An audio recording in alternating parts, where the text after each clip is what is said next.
I appreciate it if I have a childlike nature to me, but I am not young. I'm like 31, and I have only met a few people who, if they were to die, then I would cry. I would be sad. And dang it, the lighting is bad. But like my grandma was a wonderful person, but I never really like had the right grieving process. Like I never knew how to grieve when somebody dies because my family just doesn't even care when a person dies. Like they didn't even cry. My mom had to call me and tell me, and she said that it was amazing watching her die. We went to a walk. We went for a walk, me and my mom, and then we saw one of our neighbors that like we used to know, and like my mom told her, my mom stopped to talk to her to tell her that her mother died, and she even told her that it was amazing. And then um I thought that was crazy. Like I'm a normal person, you see? And like I was saying in my other rant when I went on for a long time, I said that everybody is not okay in one aspect of their life.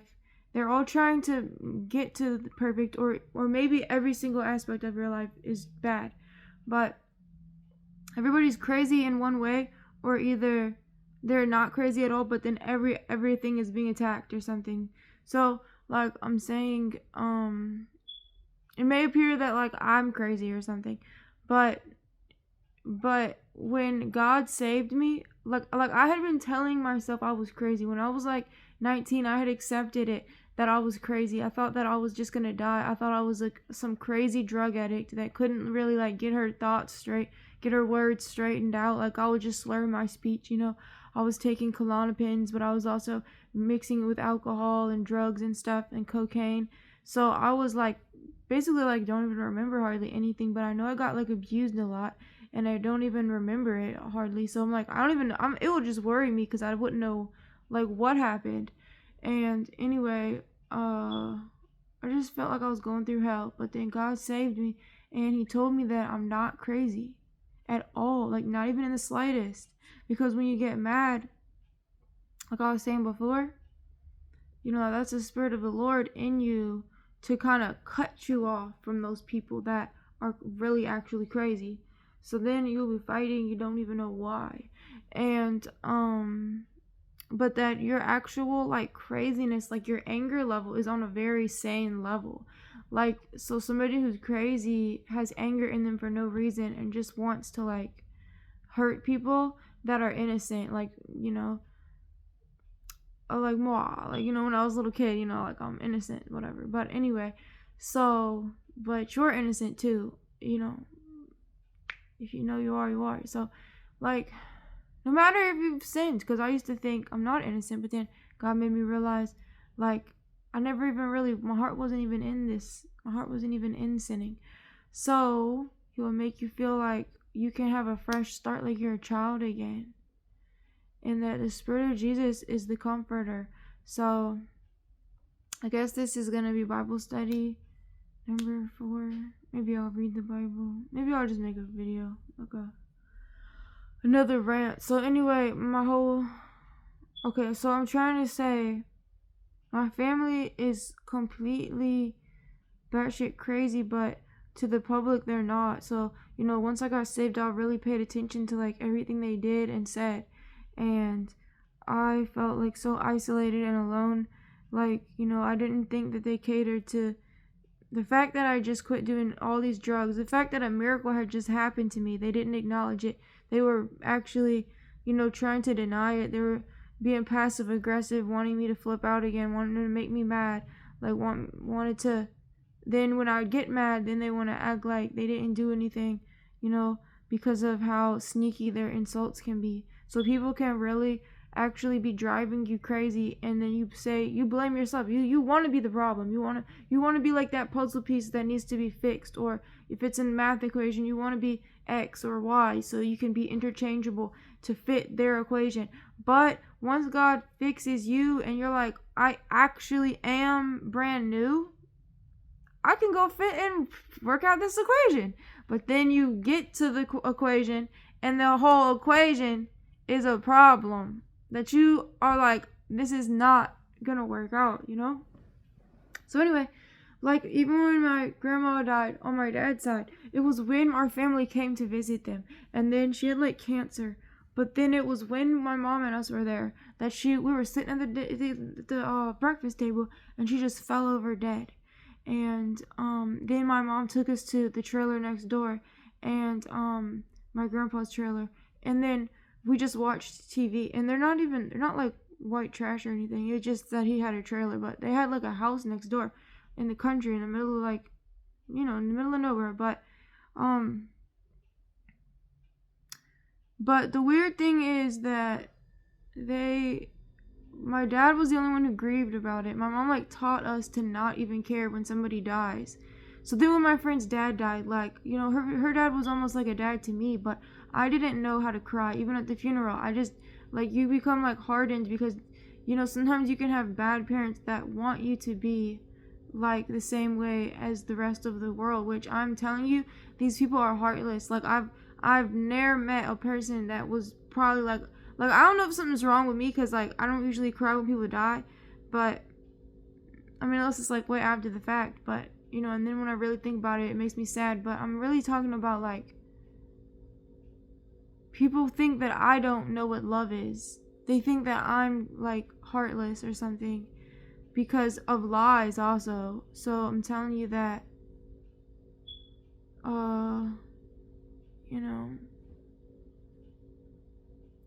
what am I trying to say? So that when you think, oh, people are going to see you're a nice person, sometimes it's hard for them to see it because of the lies that they want to believe. But that's their fault for believing lies about you, because you need to investigate people and see for yourself. And, like, all the nicest people are really horrible. Like, when I was working for one of my mom's friends, her husband suddenly got cancer, and he just, like, died. But, like, before he died, like, I was like, can I pray for him with you? Can we do, like, a group prayer? She said no. Like, she didn't even care. And now she just has, like, a whole new husband, But sorry. But she could possibly, I don't know if she cares or not, but, like, this is what I've observed. Okay, but I'm gonna invest. I wouldn't want to condemn her and just say that she doesn't care. She could just be a victim, and she could just be, like, she could have possibly thought that I was at fault somehow, like, oh, I'm a witch or something, like, oh, I caused his death because actually people can do that, though. Like, people are really witches, like, they can actually kill people. And my mom is that witch that killed him. And I know you're gonna say, oh, you're crazy, but no, they'll try to kill anybody that is a good person. They want to kill the good people. They want to kill the good people. And if you're not protecting yourself with the armor of God, then you could be killed or something.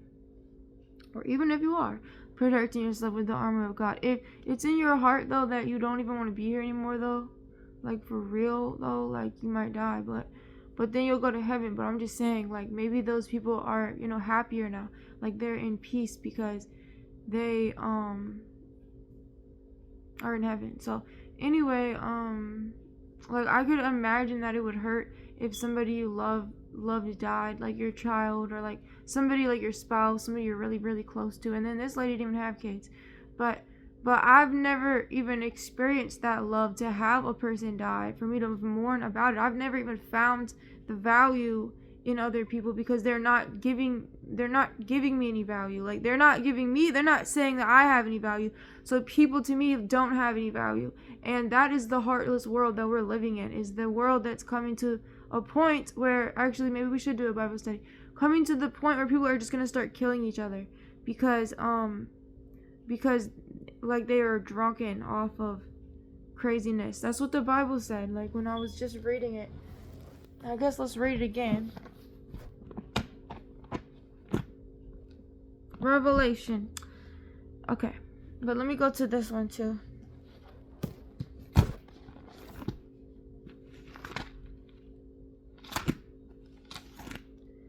I will say, God has protected me from anything that's unbearable. God will protect you from things that what you think, when you feel like you cannot handle something, you're gonna get through it. You are. Because even this YouTube channel is like a blessing. Like, it just, that's what it means when you just gotta pray to go from strength to strength.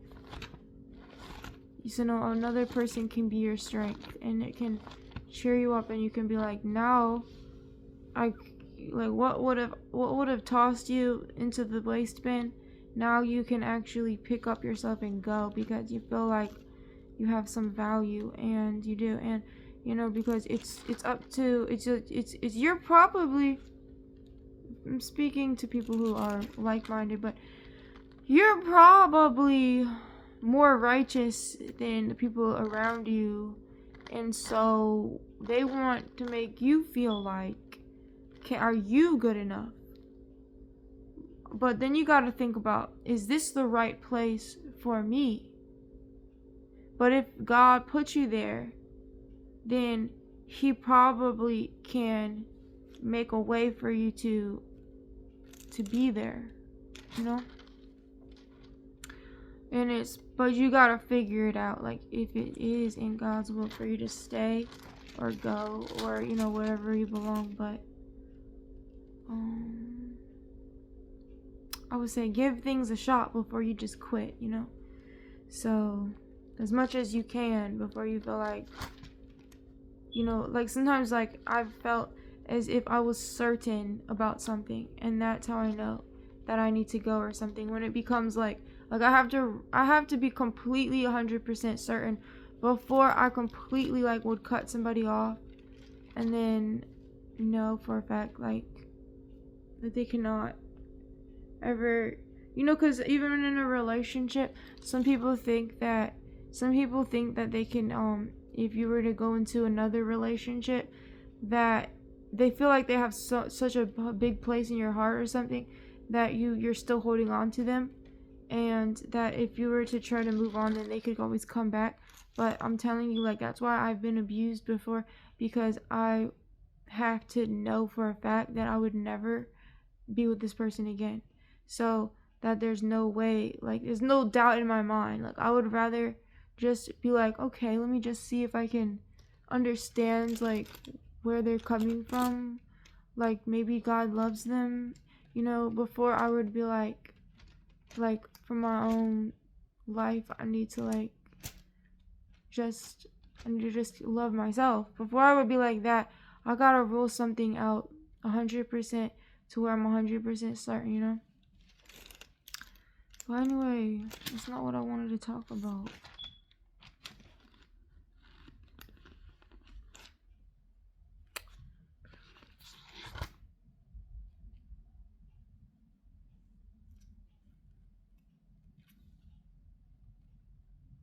So this isn't what I wanted to read, but I'll just read it anyway. So here's what will happen to the know-it-alls. I'll make them wifeless and homeless. Everyone's after the dishonest dollar. Little people and big people alike. Prophets and priests and everyone in between. Twist words and doctor truth. My dear, my daughter, my people broke and shattered.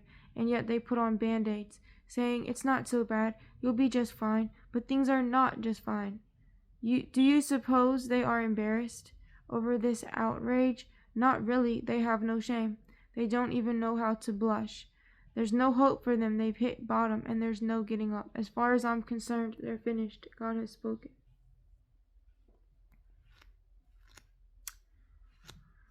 I went out to see if I could salvage anything, God's decree, but found nothing. Not a grape, not a fig, just a few withered leaves. I'm taking back everything I gave them.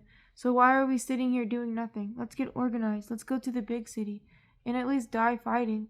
We've got God's ultimatum. We're damned if we do and damned if we don't. Damned because of our sin against him. We hoped things would turn out for the best, but it didn't happen that way. We were waiting around for healing, and terror showed up. From Dan at the northern borders, we hear the hooves of horses. Horses galloping, horses neighing. The ground shudders and quakes. They're going to swallow up the whole country, towns and people alike, fodder for war. What's more, I'm dispatching poisonous snakes among you, snakes that can't be charmed, snakes that will bite you and kill you. God's decree. Now, If you wonder why God has not healed you, why has God not healed your life? Because I've wondered the same thing. Like, God, what is the point in all of this horror? What is the point in all of this pain and heartbreak and crying and things?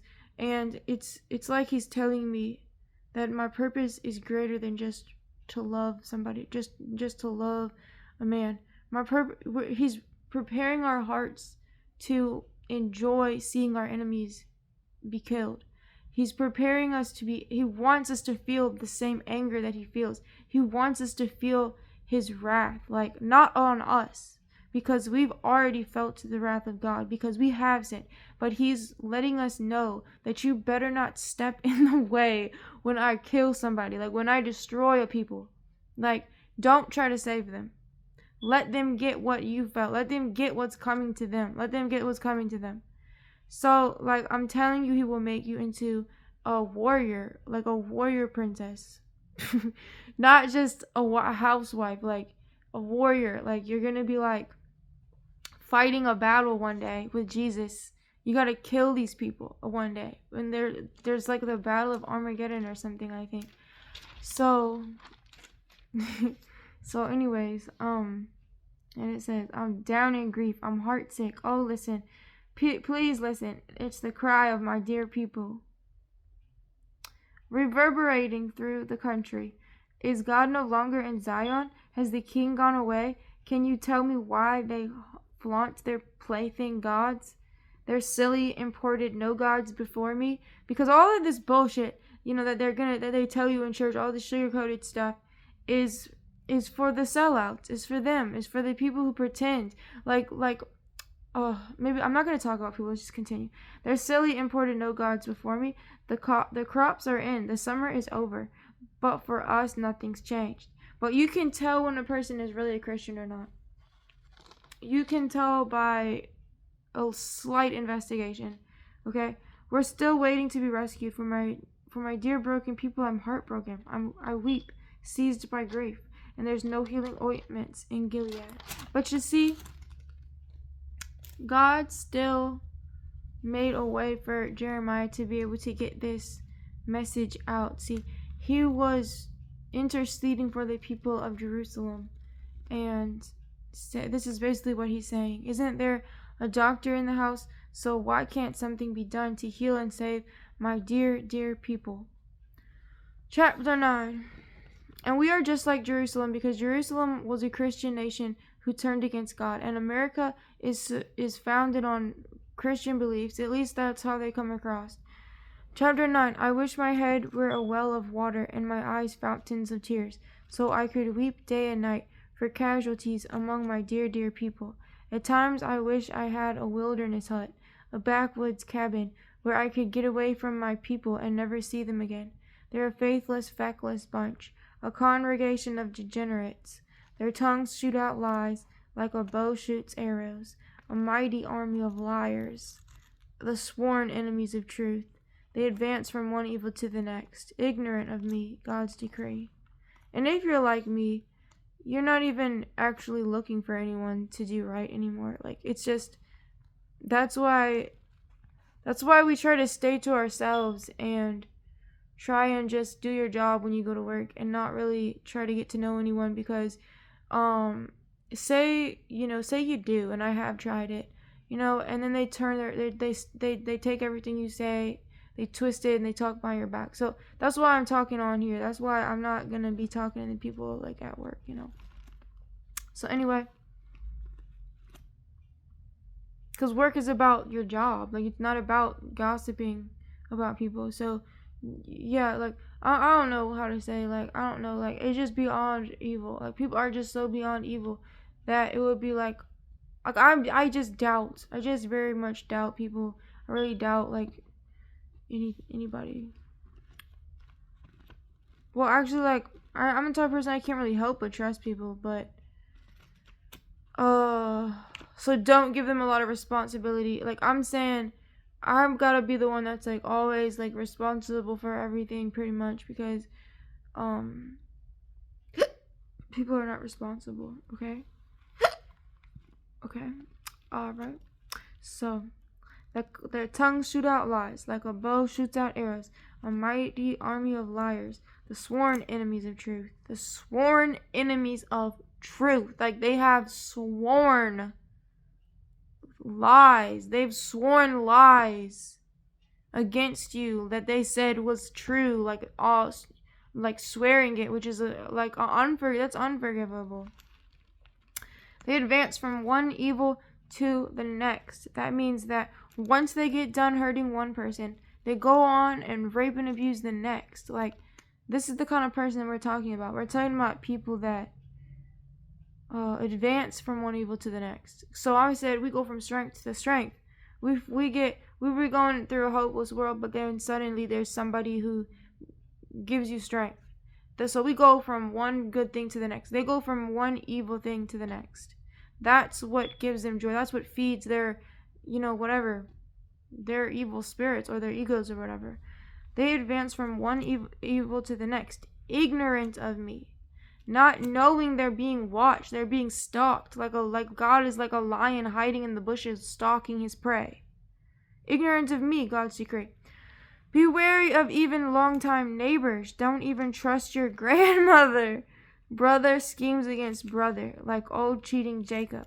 Friend against friend. So this is not God's fault. This is people's fault. God did not intend for them to be this way. My eyebrows okay? What the fuck is wrong with... Bro, like, why does this one look like it's falling? Okay. Friend against friend spreads malicious gossip. Yes, we all been there. Neighbors gift neighbors, never telling the truth. They've trained their tongues to tell lies, and now they can't tell the truth. They pile wrong upon wrong, stack lie upon lie. They refuse to know me, God's decree. Therefore, God of the angel army says, watch this. I'll melt them down. Let me tell you something. Ever since I was saved, I have loved these parts of the Bible. Other people, run from them, or they think that this is what God is saying that he's going to do to us. He's going to destroy us. No, this is not for you to be scared. This is for you to rejoice and be like, yes, thank you, Jesus. Finally comes some vengeance on my enemies, because what else is going to happen to them? They need to be punished. They need to be taken down, because how long, Lord, are you going to sit around and stalk your prey before you attack them? So anyway, watch this. He says, I'll melt them down and see what they're made of. What else can I do with a wicked people? What else can I do with a people this wicked? A people this wicked. It's the people that are your problem. It's not God. So let God be your avenger. Let God come to the rescue. So what I'm telling you is it's like, I've had dreams that there's like a missile launched, and they're telling me, get out of the way. I don't want to shoot you. So I'm like, is there like a bomb coming or something I'm unaware of? And then I'm like nervous that I'm like not, like the Holy Spirit, like I'm away from it, that it's not gonna like lead me out of trouble where I'll be in the way or something of the vengeance, and I don't want to be. And so that is why we need to continue to keep seeking God, because you should have fear of the Lord. That's the number one thing that you should have. It says that fear of the Lord is the beginning of wisdom, and it is a horrible feeling when you're scared, but that is what will bring you to, that's what will draw God to you, because he doesn't want you to be scared. That's what will make God reassure you. That's what's going to bring Jesus to you. If you are afraid, then you need to be comforted, and God will see that, and he will send Jesus to you, so Jesus can reveal to you the truth of things. Jesus can tell you, no, you are not the problem. You are the victim, blah, blah, blah, He can put in your heart to expose your enemies to you and make you get away from them and stuff like that. He can make you, I don't know how you are. I don't know what you are, but he can add to you in a way that is going to complete you to wholeness again, okay? So, with the people this wicked, their tongues are poison arrows. Like, they are trying to be toxic. They want to poison you with their deadly words. And deadly lies stream from their mouths, that they want to end you, end your life, Neighbor greets neighbor with a smile. Good morning, how are things? While scheming to do away with him. I've even seen this. Like, these are the nicest neighbors, right? That let me like cat sit for them. Like I was like cat sitting at their rich house, their rich people house. And then one day I got locked out, so I couldn't get in.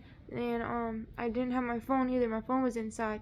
So I went to their neighbor's house, and one of their neighbors said, "Yeah, oh, I don't know them. Nobody in this neighborhood knows who those people are, and they've been here too long.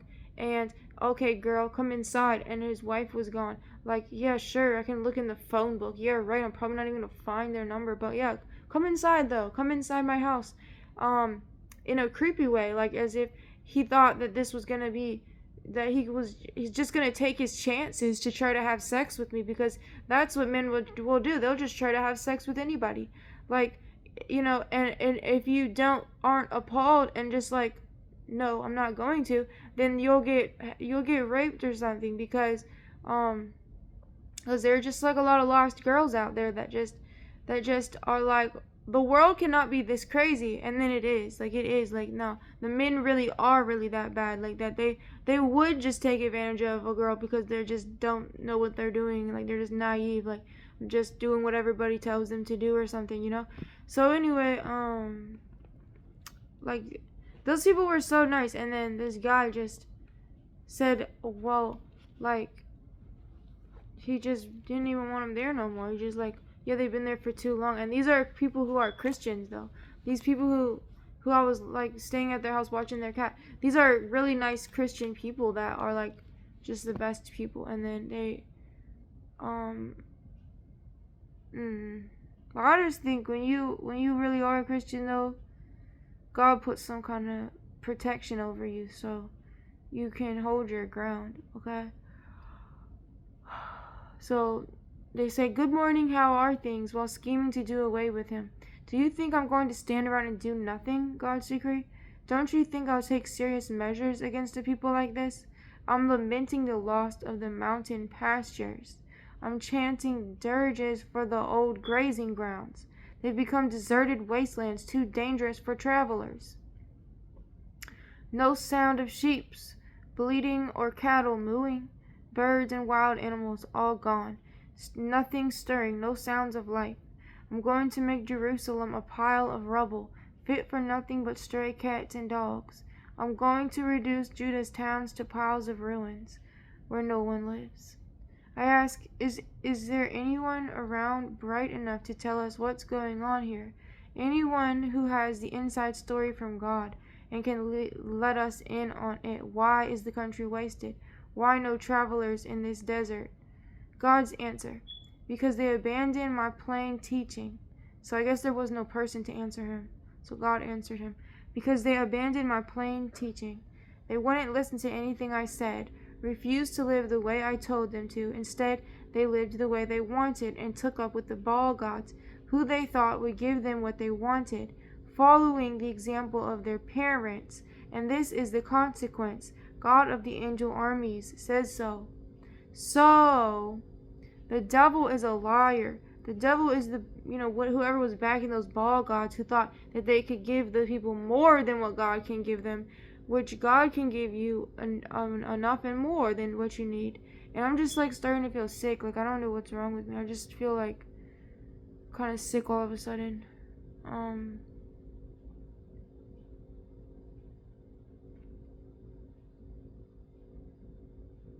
Anyway, I'm just saying, like,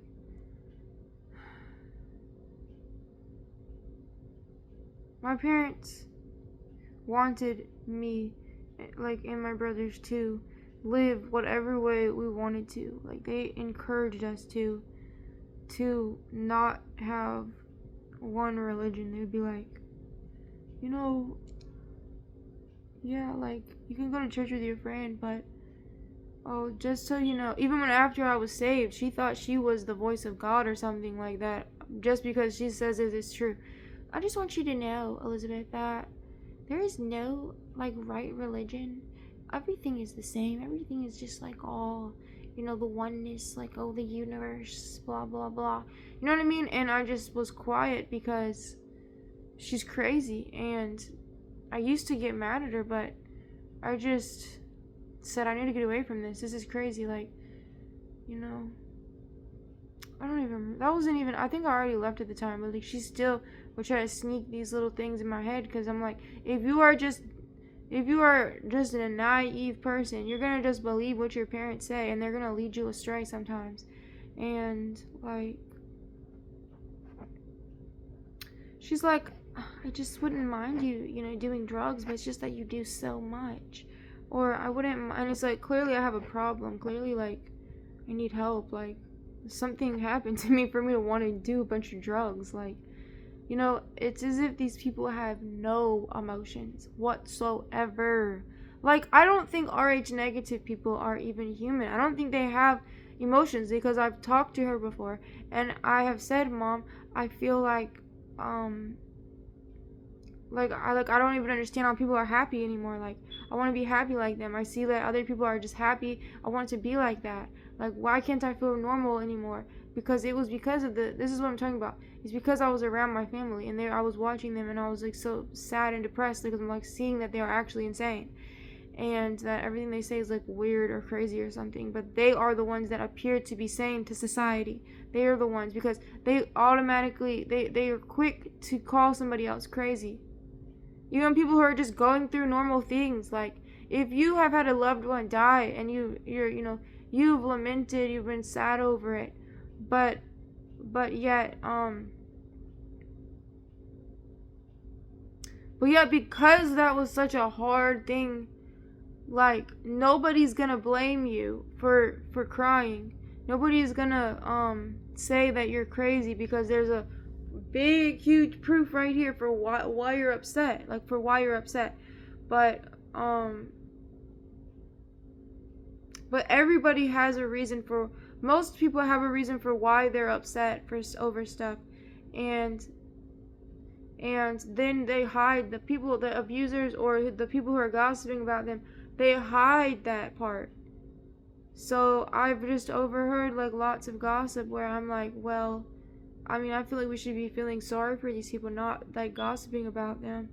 But instead of any kind of remorse or any kind of emotions, my mom will just be like, I think they've got a screw loose.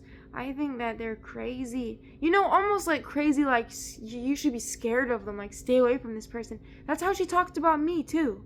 Like, that's how she just made everyone feel about me. Like, that I'm like crazy.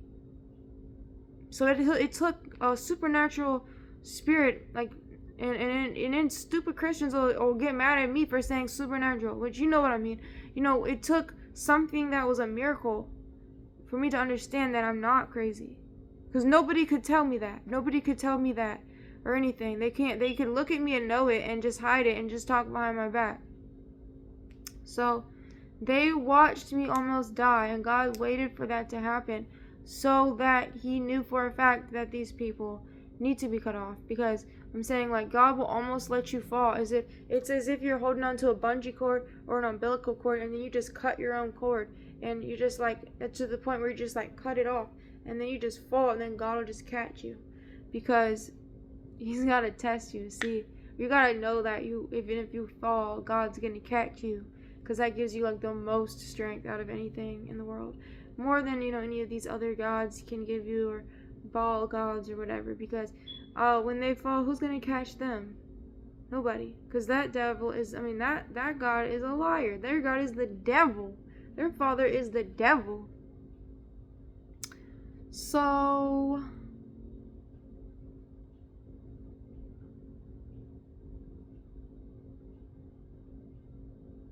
when you don't have love, like when you're not loved or you don't have emotions, it's almost like, or when people harden you to the point where you feel like you don't have emotions, because a lot of people don't know that they even have emotions, and they do.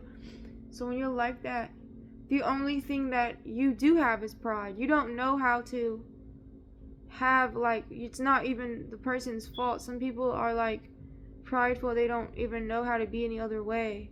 Anyway, so that's why you cannot just condemn people. But let's just continue. I ask, is there anyone around? Okay, this is the consequence. God of the angel army says so. I'll feed them with pig slop. I'll give them poison to drink. Then I'll scatter them. This is what he's saying he's going to do to these people who took up with the Baal gods, you know, because they think at the end of the day they're going to get the same treatment as God's children. They think that God didn't see that they were the evil ones, and God does see it. And so, you know, he would quicken us before we were to eat pig slop. Did you know, I don't understand how, like, even for like I would do a lot of things for like money, but when I watch Fear Factor and I see the things that they have to eat, I would not eat that. I couldn't do it. Like, I could not eat that. I'll give them poison to drink. Then I'll scatter them far and wide among godless peoples that neither they nor their parents have ever heard of. And I'll send death in pursuit until there's nothing left of them. A message from God of the angel armies. Look over the trouble we're in and call for help. Send for some singers who can help us mourn our loss. Tell them to hurry to help us express our loss and lament, to help us get our tears flowing. Make tearful music of our crying. Listen to it. Listen to that torment of tears out of Zion. We're a ruined people, a shamed people. We've been driven from our homes and must leave our land. Okay? But let's just hold on to hope that everybody is not as bad as I say they are. Morning women, oh, listen to God's message. Open your ears, take in what he says. Teach your daughters songs for the dead and your friends songs of heartbreak. Death has climbed in through the window, broken into our bedrooms. Children on the playgrounds drop dead, and young men and women collapse at their games. Speak up God's message. And this is another thing I thought about, the vaccines. You know how people were dropping dead because of those vaccines? And I've had dreams about like dead bodies just like laying in the streets too. Dead bodies everywhere, scattered at random like sheep and goat dung in the fields, like wheat cut down by reapers and left to rot where it falls. So it's just like people don't have any emotions, they don't have any love for other people. So those people that really don't are gonna die. But the people actually who do have emotions, their emotions are gonna end up coming out. Like, we're gonna end up knowing, you know, because those people need to be saved. Don't let the wise brag of their wisdom. Don't let heroes brag of their exploits. Don't let the rich brag of their riches. If you brag of this and this only, that you understand and know me. I'm God, and I act in loyal love. I do what's right and set things right and fair, and delight in those who do the same things. Those are my trademarks. God's decree. Stay alert. I won't be long now. God's decree. When I will personally deal with everyone whose life is all outside, but no inside. Egypt, Judah, Edom, Ammon, Moab, all these nations are big on performance religion, including Israel, who is no better. So I'm gonna make another video because this one's pretty long, and I'm just gonna read some more. Okay. God bless you.